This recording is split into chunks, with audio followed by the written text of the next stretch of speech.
మీ business ఏదైనా మీ ఊర్లో promotion చేయాలంటే అది సుమన్ టీవీతోనే సాధ్యం. ఇప్పుడే సంప్రదించండి. ప్రపంచవ్యాప్తంగా మే 1వ తేదీన మేడే కార్యక్రమాన్ని నిర్వహించుకోవడం జరుగుతుంది. ప్రపంచంలో ఉన్నటువంటి అనేక కార్మిక సంఘాలు, ఉద్యోగ సంఘాలు, వామపక్ష పార్టీలు ఈ మేడే కార్యక్రమంలో పెద్ద ఎత్తున పాల్గొని విజయవంతంగా కార్యక్రమం చాలా ఉత్సాహంగా చాలా యాక్టివ్గా ఈ కార్యక్రమంలో సంఘాలన్నీ పాల్గొనే పరిస్థితి ఉంది. ఇది ప్రపంచ కార్మిక దినోత్సవంగా ప్రపంచంలో ఉన్నటువంటి ఎట్టి చాకిరికి వ్యతిరేకంగా, శ్రమ దోపిడీకి వ్యతిరేకంగా, బానిసత్వానికి వ్యతిరేకంగా జరిగినటువంటి విముక్తి పోరాట దినం.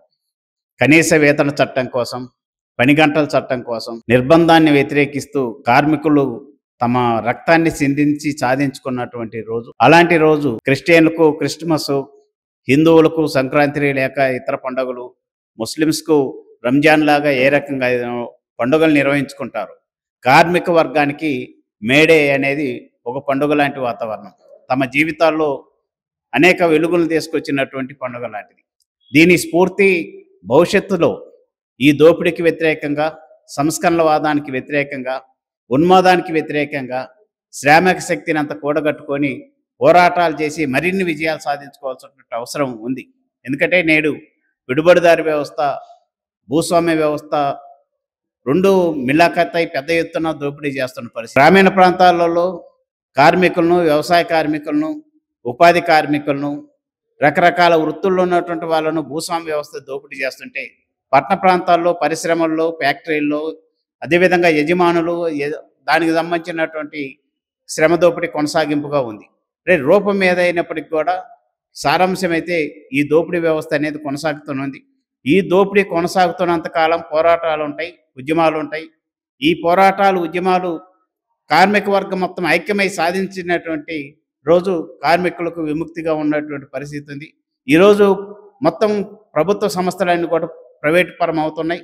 కార్పొరేట్ వ్యవస్థను ముందుకు తీసుకొచ్చారు. రిజర్వేషన్లు ఎత్తేసే పరిస్థితి వచ్చేసింది.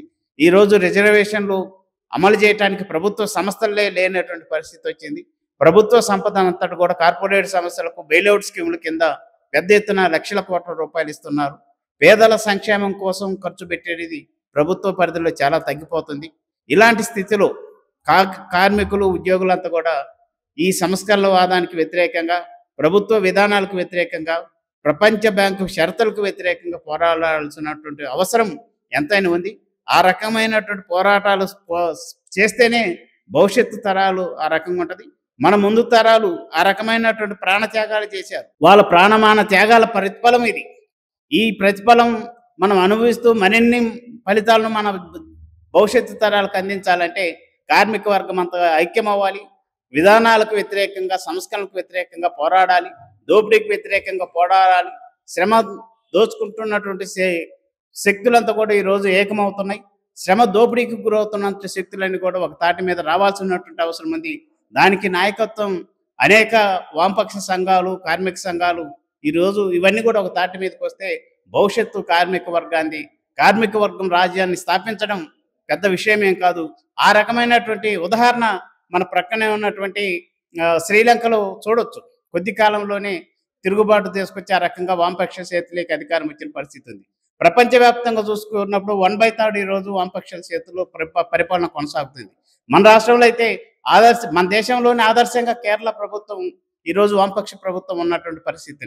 అంటే కార్మిక వర్గం హక్కులు ఎక్కడైతే కాపాడబడతాయో, కార్మిక వర్గం చైతన్యవంతంగా ఎక్కడైతే పోరాటం చేస్తావో అక్కడ వామపక్షం విస్తరిస్తుంది. ఆ రకమైన దోపిడీ లేనటువంటి సమాజాన్ని నిర్మిస్తుంది.